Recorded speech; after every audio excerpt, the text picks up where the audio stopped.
วันนี้วันที่10เดือนมีนาคมพศ2568สวดครั้งที่67ข้าพเจ้านายประยุทธ์ผลสงครามขอถวายเสียงสวดสาธยายพระสูตรพระปริตรและมนต์ต่างๆถวายเป็นพุทธบูชาธรรมบูชาสังฆบูชาและอาจาริยบูชาแด่ครูบาอาจารย์ทั้งหลายขอจิตของข้าพเจ้าจงตั้งมั่นมีสติระลึกได้มีสมาธิจดจ่อในอักขระพยัญชนะในบทสวดอย่างต่อเนื่องด้วยเถิดบทสวดชุมนุมเทวดา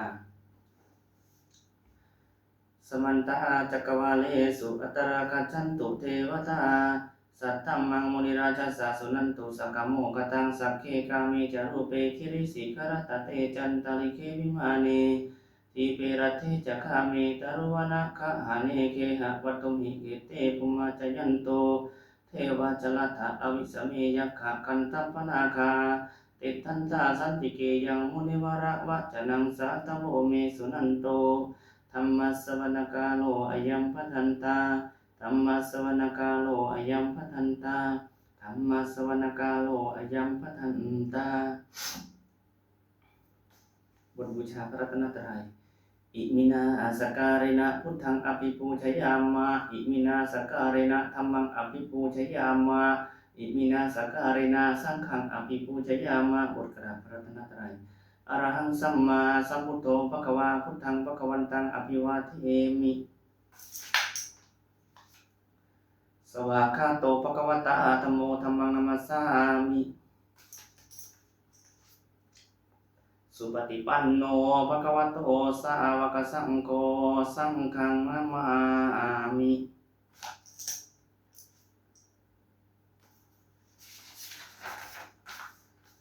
บทสวดนมัสการสิทธิคาถานะโมตัสสะภะคะวะโตอะระหะโตสัมมาสัมพุทธัสสะนะโมตัสสะภะคะวะโตอะระหะโตสัมมาสัมพุทธัสสะนะโมตัสสะภะคะวะโตอะระหะโตสัมมาสัมพุทธัสสะบทสวดไตรสรณคมนปัฏฐะพุทธังสรณังคัจฉามิธัมมังสรณังคัจฉามิสังฆังสรณังคัจฉามิทุติยัมปิพุทธังสรณังคัจฉามิทุติยัมปิธัมมังสรณังคัจฉามิทุติยัมปิสังฆังสรณังคัจฉามิตติยัมปิพุทธังสรณังคัจฉามิตติยัมปิธัมมังสรณังคัจฉามิตติยัมปิสังฆังสรณังคัจฉามิบทสวดสัจจกิริยกถานัตติเมสรังอัญญังพุทโธเมสรังวะรังเอเตนะสัจวัชเชนะโสติเมหตุสัพพทานัตติเมสรังอัญญังธัมโมเมสรังวะรังเอเตนะสัจวัชเชนะโสติเมหตุสัพพทานัตติเมสรังอัญญังสังโฆเมสรังวะรังเอเตนะสัจวัชเชนะโสติเมหตุสัพพทาบทสวดธรรมบทสวดมหาสมัยสูตรเอวัมเมสุตังเอกังสมยังภควาสักเกสุวิหารติกิวิหารติกัปปิละวัตถุสมิงมหาวณีมหาตาภิกขุสังคินาสัตถิปัญจมัสปัญจมัตเตหิภิกขุสเตหิสเปเหวะอรหันติหิทัสสะหิจารุกธาโตหิเทวตาเยปุเยนะสันนิปติตาหงติภควันตังทัสสนายะภิกขุสังฆัญจะอัตถโคจะตุนังสุทธาวาสกายิกานังเทวานังเอตตะโหสิอายังโคภควาสักเกสุวิหารติกัปปิละวัตถุสมิงมหาวณีมหาตาภิกขุสังคินาสัตถิปัญจมัตเตหิภิกขุสเตหิสเปเหวะอรหันติหิทัสสะหิจารุกธาโตหิเทวตาเยปุเยนะสันนิปติตาหงติภควันตังทัสสนายะภิกขุสังฆัญจะยันนูนะมะยัมปิเยนะภควาตินุปสังกเมยามะอุปสังกมิตภาภควโตสันติเกปัจเจกคาถาภาเสยมาติอัฏฐโกตาเทวตาเสยทาปินะมาเนามะพะละวะปุริโสสัมมันชิตังมาปะหังปัสสาเรยะปัสสาริตังมาปะหังสัมมิเชยะเอวะเมวะสุทธาวาเสสุเทเวสุอันตระหิตาภควโตปุระโตปาตุระหังสุอัฏฐโกตาเทวตาภควันตังอภิวาเทตวะเอกะมันตังอัฏฐังสุเอกะมันตังทิตาโคเอกาเทวตาภควโตสันติเกอิมังคทังอภาสิมหาสมะโยปะวะนัสสมิงเทวกายาสมาคตาอาคาตามหะอิมังธรรมะสมยังทักขิตาเยวะอปาราจิตสังคันติอัฏฐโกอปาราเทวตาภควโตสันติเกอิมังคทังอภาสิตัตระภิกขโวสมาทะหังสุจิตตังอัตตโนอุจุกะมะกังสุสาระทีวะเนตานิคะ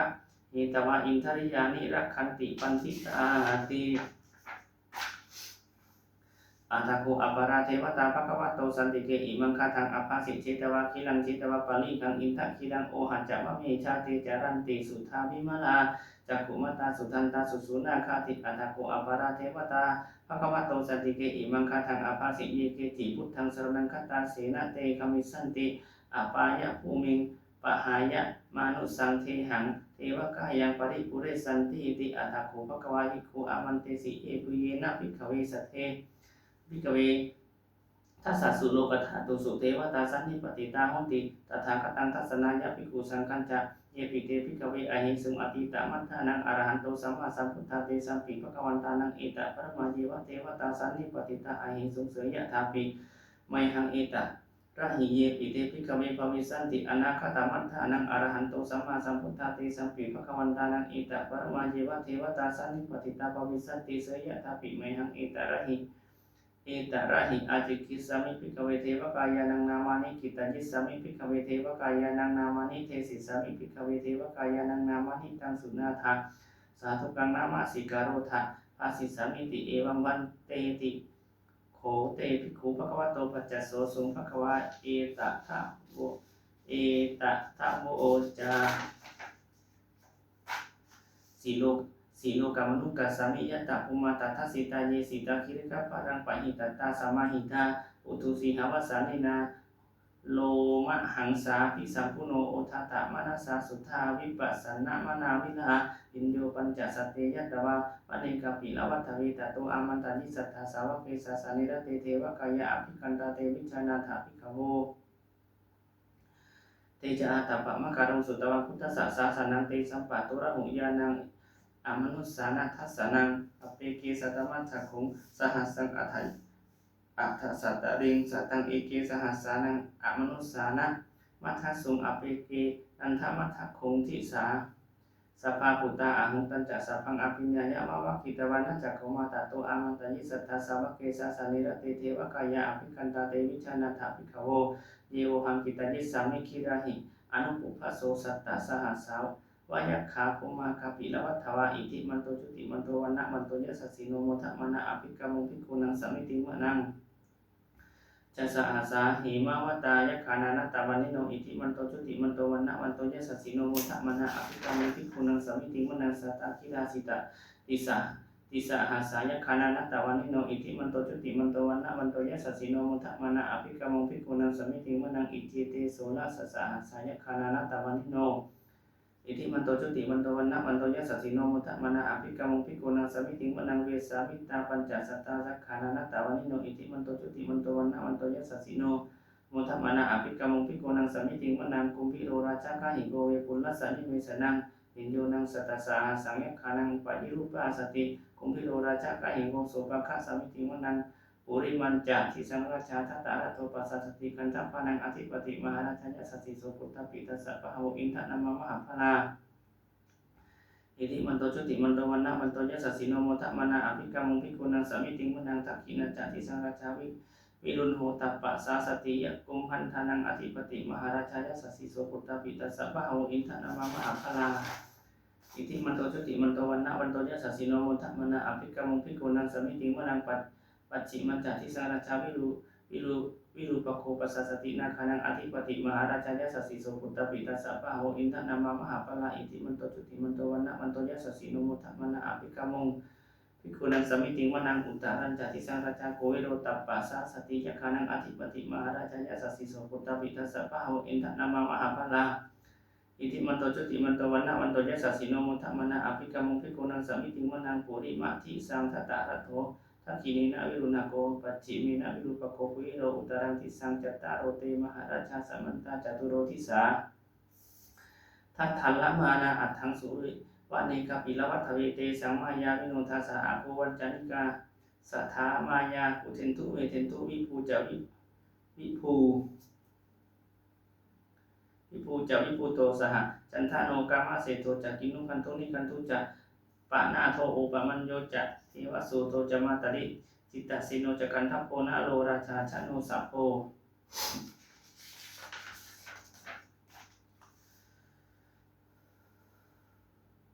อาภูปัญจสิโกเจวะติมพาโรสุริยวัจจะสาอิติจันเยจาราชาโนคันทัพพา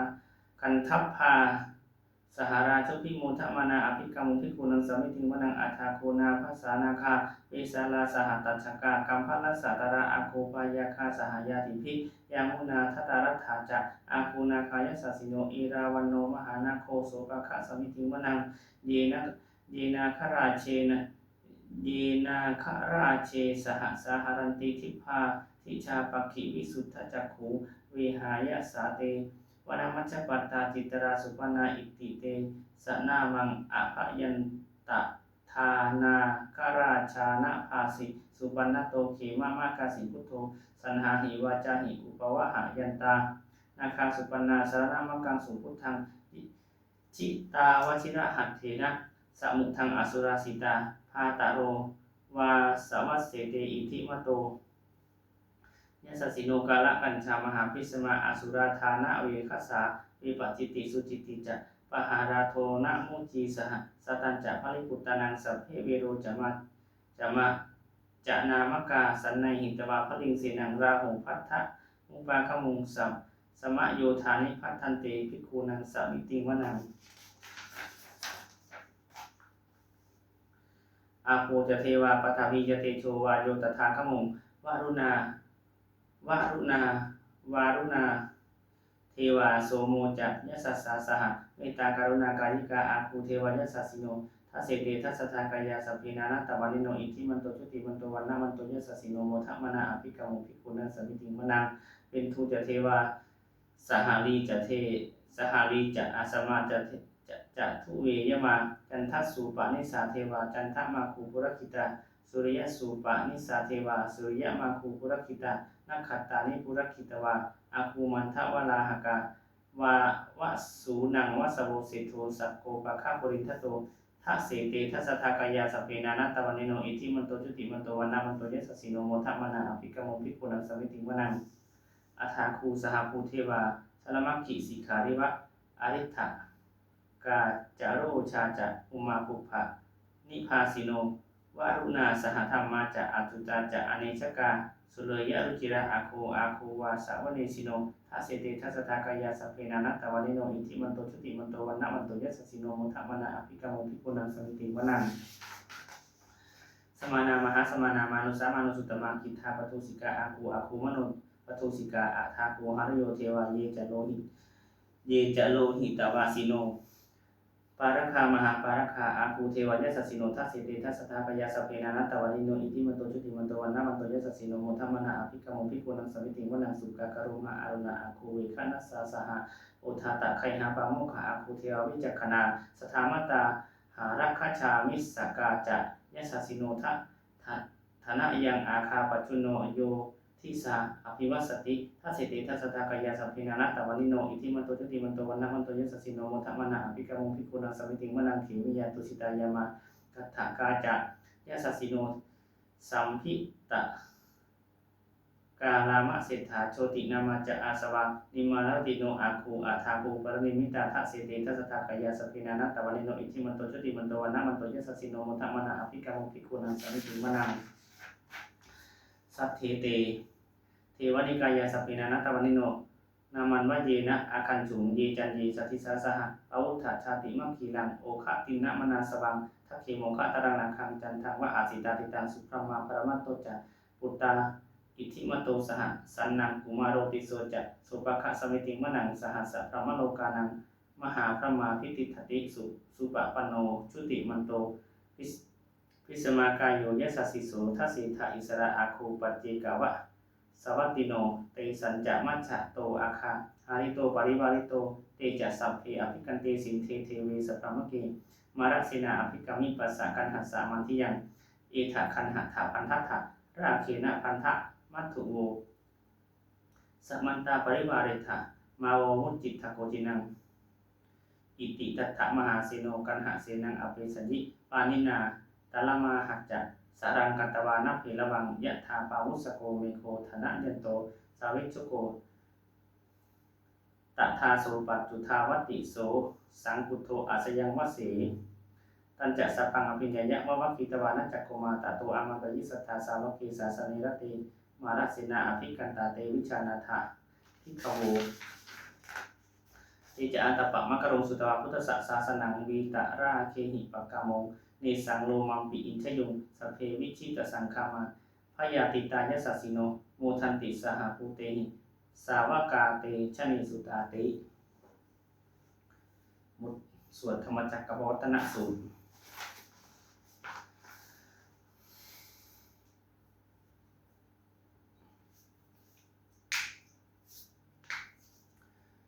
เอวเมสุตังเอกังสมัยยังภควาภารานิสยังวิหารติอิสิปตานิมิกทาเยตตระโคภควาปัจจวัคคีเยภิกขุอามันเตสิทเวเมภิกขเวอันตาปภัชิเตนันนาเสวิตปาโยจายั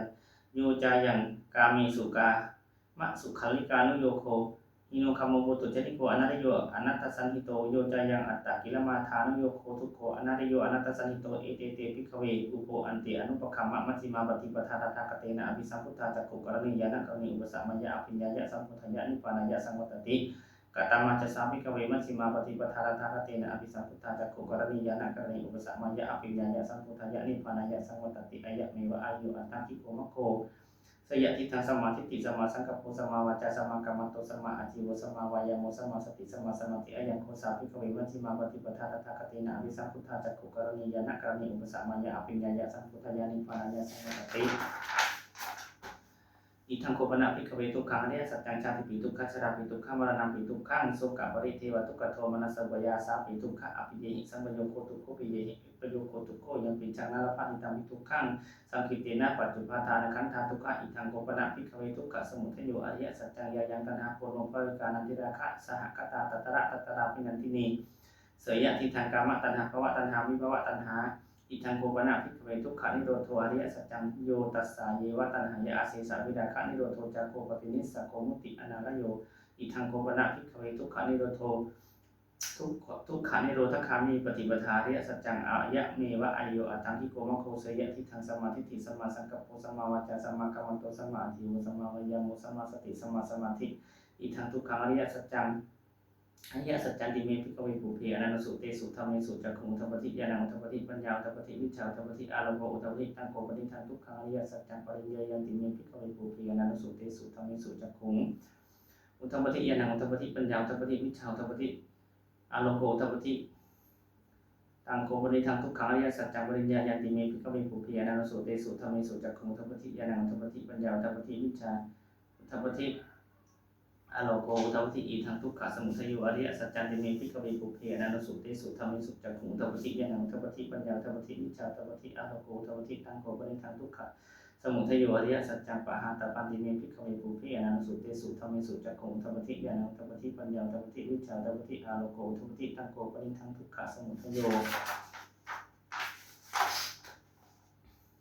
อริยสัจจังปะหินันติเมภิกขเวปุเพอนันตสุเตสุธรรมเมสุจักขุงอุทปฏิญาณังอุทปฏิปัญญาอุทปฏิวิชาอุทปฏิอโลโกอุทปฏิอิทังทุกขานิโรโธอริยสัจจันติเมภิกขเวปุเพอนันตสุเตสุธรรมเมสุจักขุงอุทปฏิญาณังอุทปฏิปัญญาอุทปฏิวิชาอุทปฏิอโลโกอุทปฏิตังโกปฏิทังทุกขานิโรโธอริยสัจจังสัจจิกัตตปันติเมภิกขเวปุเพอนันตสุเตสุธรรมเมสุจักขุงอุทปฏิญาณังอุทปฏิปัญญาอุทปฏิวิชาอุทปฏิอโลโกอุทปฏิตังโกปฏิทังทุกขานิโรโธอริยสัจจังสัจจิกะตันติเมภิกขเวปุเพอนันตสุเตสุธรรมเมสุจักขุงอุทปฏิญาณังอุทปฏิปัญญาอุทปฏิวิชาอุทปฏิอโลโกอุทปฏิอีกทางทุกขังนิโรธคามิปฏิปทาอริยสัจจันติเมภิกขเวปุเพอนันตสุเตสุธรรมเมสุจักขุงอุทปฏิญาณังอุทปฏิปัญญาอุทปฏิวิชาอุทปฏิอโลโกอุทปฏิตังโกปฏิทังทุกขังนิโรธคามิปฏิปทาอริยสัจจังภาวิตัพันติเมภิกขเวปุเพอนันตสุเตสุธรรมเมสุจักขุงอุทปฏิญาณังอุทปฏิปัญญาอุทปฏิวิชาอุทปฏิอโลโกอุทปฏิตังโกปฏิทังทุกขังนิโรธคามิปฏิปทาอริยสัจจังภาวิตันติเมภิกขเวปุเพอนันตสุเตสุธรรมเมสุจักขุงอุทปฏิญาณังอุทปฏิปัญญาอุทปฏิวิชาอุทปฏิอโลโกอุทปฏิยาวกีวันจะเมภิกขเวเมสุจตุสุอริยสัจเจสุเอวันติปริวัตตังธรรมทัสสะการังยะทัพพุตังยานาทัสสนังนัสสวิสุทังอโหสิเนวตาวาหังภิกขเวสเตวะเกโลเกสมารเกสพรหมเกสสัสสมณพรามยาปจายะสเทวมุสายะอนุตรังสัมมาสัมพุทธิงอภิสัมพุทโธปัจจัญญาสิงยะโตจักโคเมภิกขเวอิเมสุจตุสุอริยสัจเจสุเอวันติปริวัตตังธรรมทัสสะการังยะทัพพุตังยานาทัสสนังสวิสุทังอโหสิอัฏฐาหังภิกขเวส เทวเกโลเกสมารเกสพรหมเกสสมณพราหมณิยาปชายะสเทวมนุสายะอนุตตรังสัมมาสัมพุทธิงอภิสัมพุทโธปัจจัญญาสิญญาณัญจะปนะเมทัสสะนังอุทธปาธิอกุปปเมวิมุตติอายะมันติมาชาตินัตติธานิปุนัพพะโวติอิทัมะโวจะภควะอัตตมนาปัญจวัคคียาภิกขุภควโตภาสิตังอภินันทงอิมัสมิงจะปนะเวยากรณัสสมิงปัญญมเนอยัสสมโตโกณทัญญสัสวิรัชังวิตะมนันธรรมะจักโกทัปฏิยังกินจิสมุทยะธรรมังสัพพันธังนิโรธธรรมันติปวัตติเตปวัตติเตจะภควตาธรรมะจักเกภูมาเทวาสัทธมนุสาวิสุงอิตังภควตาภารณสิยะภารณสิยังอิสิปตะเนมิกทายะนุตรังธรรมะจักกังปวัตติตังอปปติวัตติยังสมณีนวะพรหมีนวะมารีนวะเทเวนะวะมารีนวะพรหมุนวะกีนะจิวาโลกัสสมิติภูมานังเทวนังสัทธังสุตวาจตุมหาราชิกาเทวาสัทธมนุสาวิสุงจตุมหาราชิกานังเทวนังสัทธังสุตวาตาวติสาเทวาสัทธมนุสาวิสุงตาวติสานังเทวนังสัทธังสุตวายามาเทวาสัทธมนุสาวิสุงยามานังเทวนังสัทธังสุตวาตุสิตาเทวาสัทธมนุสาวิสุงตุสิตานังเทวนังสัทธังสุตวานิมานรติเทวาสัทธมนุสาวิสุงนิมานรตินังเทวนังสัทธังสุตวาปรนิมิตวะปรนิมิตวะสวัตติเทวาสัทธมนุสาวิสุงปรนิมิตวะสวัตตินังเทวนังสัทธังสุตวาธรรมาพรหมกายิกาเทวาสัทธมนุสาวิสุงอิตังภควตาภารณสิยังอิสิปตะเนมิกทายะอนุตตรังธรรมะจักกังปวัตติตังอปปติวัตติยังสมณีนวะพรหมีนวะเทเวนะวามารีนวะพระมุนาวาเกนะจิวาโลกัสสมิติอิติหะเตนะคาเนนะเตนะโมหุเตนะยาวะพระมะโลกาสัทโธอภุคัตคัจจิอายัญจะทัสสะสะโลสหัสสีโลกธาตุสังกัมปิสัมปกัมปิสัมปเวทิอปามโนจะโอลาโลอุภาโสโลเกปาตุระโหสิอติกัมเมวะเทวานังเทวานุภาวังอัฏฐโคภควะอุทานังอุทานิสิอัญญาสิวัตตโพโกณทัญโยอัญญาสิวัตตโพโกณทัญโยติอะอิติหิหังอายัสสมโตโกณทัญญัสสะอัญญาโกณทัญโยตเววนามังอโหสีติ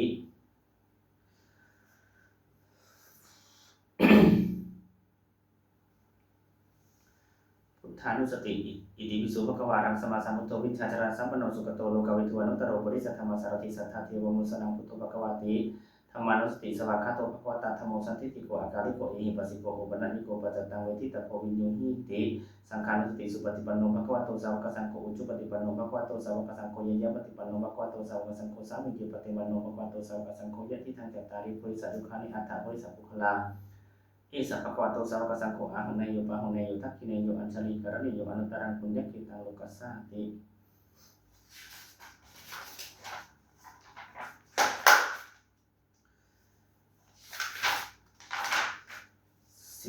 12สักกัตตวาพุทธรัตนังโอสถังอุตมังวรังหิตังเทวมนุสสานังพุทธเตเจนะโสตินานาสันตุปัตตวาสัพพิทุกขาวุปัสสมิตุเตสักกัตตวาธรรมรัตนังโอสถังอุตมังวรังปาริลาหุปัสสมนังธรรมเตเจนะโสตินานาสันตุปัตตวาสัพพิพยาวุปัสสมิตุเตสักกัตตวาสังฆรัตนังโอสถังอุตมังวรังอาหุเนยังปาหุเนยังสังฆเตเจนะโสตินานาสันตุปัตตวาสัพพิโรคาวุปัสสมิตุเตอะคาจินะบัญชร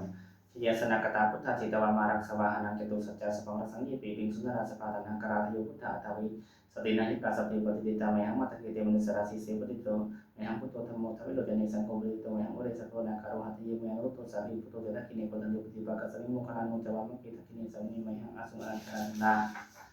กัสโปจามหังนาโมภาสังมัมมโสตะเกเกสโตปฏิปากาสมิสุริโยวะพังการโรนิสินโนเสสัมปันโนโสปิโตมณิปุขโวกุมารกัสโปเทโรเมหิสิกิตวัตโกโสเมหังมุตตินิจัมปริตาสิวนาคารุปุโนอังคุลิมานุจักอุปาลิตัสสิมณิเทราปัญจอิมิชาตานานาเตติลกามะมะสิสสิติมหาเทราวิจิตาทินสาวกะอิตาสิติมหาเทราชิตวันโตชิโนราสาชลัตตาสิลเตเจนะอังคามะเคสุสันติตารัตนังปุระโตอสิตะกินิมิตสุตกังทัชกังปัจจตุอสิวะมิอังคุลิมาลกังคัตโมระปริตัจจะอัตตานาติสุตกัง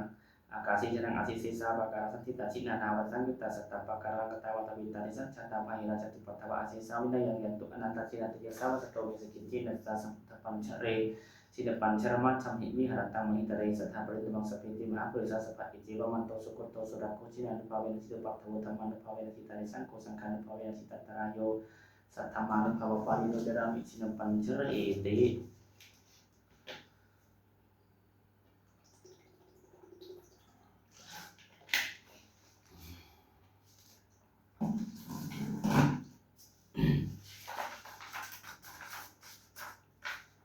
วดพระหุมหากาพระหุสมาสมิพินะพระหุสหัสมาพินิมิสาวตันดังครีมิคลังอุทิตโครัสเสนมารังธนาทิธรรมวิตินาชิตวังมิโทตันติยาสาวตุเตเจมังคลานิมาราเตเรกมัพิยุติสัพพะติโครัมมนาลาวกมังกมัตตะยังคังติสุตันตวิตินาชิตวังมิโทตันติยาสาวตุเตเจมังคลานินานาติริกจัปรังอติมัตตะพุตันทาวกิจกรรมสนิวสตารุนันตัง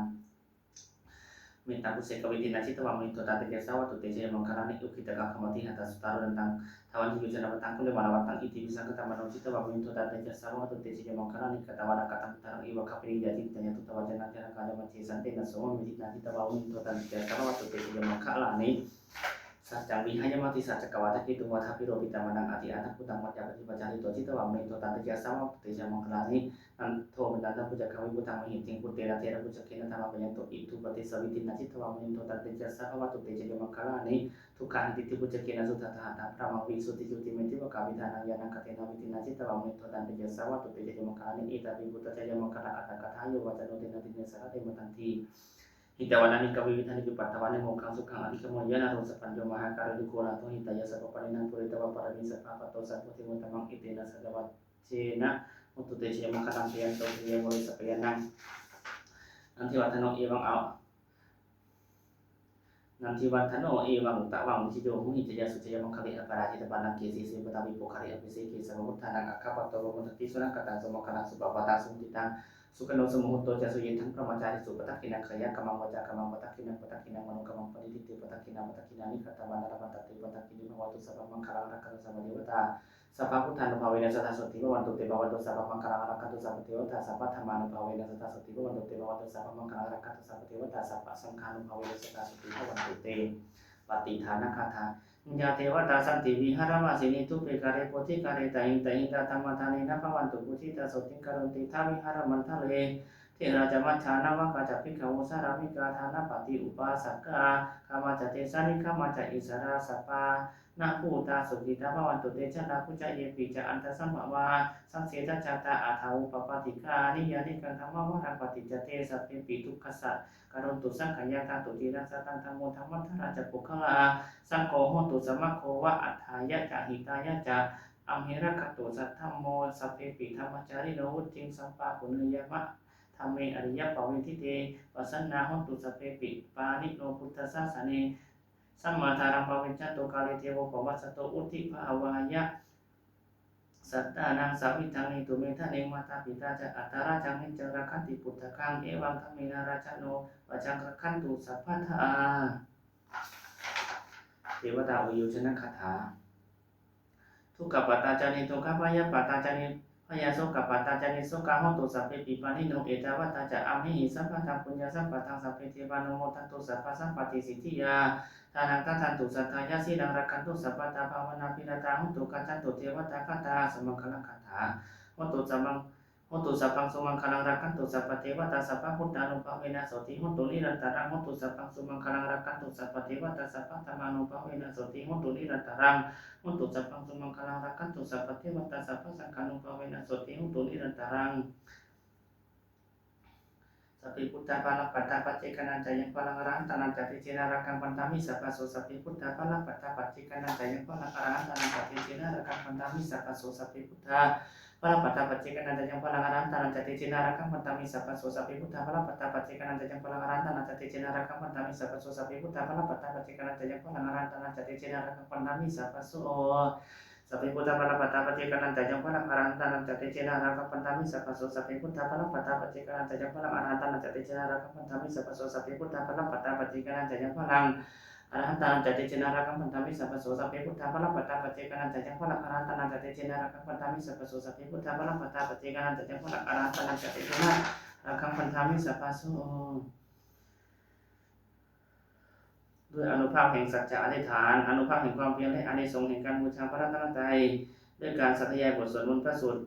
พระปริยัติพระคาถาเหล่านี้ขอความสุขสวัสดีจงบังเกิดมีแก่ข้าพเจ้าขอให้ข้าพเจ้าพ้นจากภัยทั้งปวงขอให้ข้าพเจ้าเจริญทางโลกและทางธรรมขอเทวดาทั้งหลายโปรดอนุโมทนาในการสวดสาธยายมนต์และธรรมะเหล่านี้เมื่ออนุโมทนาแล้วโปรดอำนวยพรให้แก่ข้าพเจ้าและวัตถุมงคลพระปิตายอดเศรษฐีเรียนแม่ครูของแฟนตลอดจนวัตถุมงคลทั้งปวงที่ทรัพย์สินสร้างขึ้นให้เปี่ยมไปด้วยอนุภาพแห่งพระปริยัติจงสำเร็จศักดิ์สิทธิ์ทุกประการเทอญ